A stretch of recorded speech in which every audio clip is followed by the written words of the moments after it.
My name is Dr. Jamie Pringle and I'm a reader in forensic geoscience here at Keele University. I'm part of a network of forensic geologists. I've been working in forensics for maybe 20 years, but only in water for 3 or 4 years. It's a relatively new area. Only 1 or 2 individuals have been working on it in the last few years. Okay, just watch the door and yourself.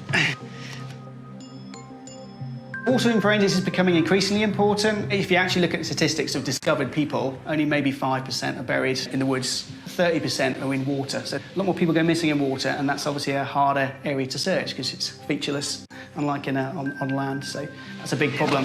Yeah, we're in. If we can actually work out where things might be, or a series of areas for then divers to investigate, that's going to be really helpful for them. If you're thinking of a missing person case, obviously it's critical that you find the person for the victim's family. And if you're thinking on a criminal case, it's quite hard to get a conviction if you don't have a body. So this is it's basically a posh fish finder. So it's like a sonar system, and it will ping out acoustic sound waves coming out from this point, and then obviously it bounces off something in the bottom of the pond, in this case, and then come back and it will work out from that time it takes from the bottom to the back how deep the water is. So we've got a replica handgun here, and we're going to get my 2 colleagues, Luke and Alicia, put this somewhere where I can't see it, and they're going to throw this out, and then we're going to go try and find it using our bespoke water search craft. Looking at the radar down here, our water radar system, just going along, it's fairly flat line, so nothing exciting down this section. This technology does work.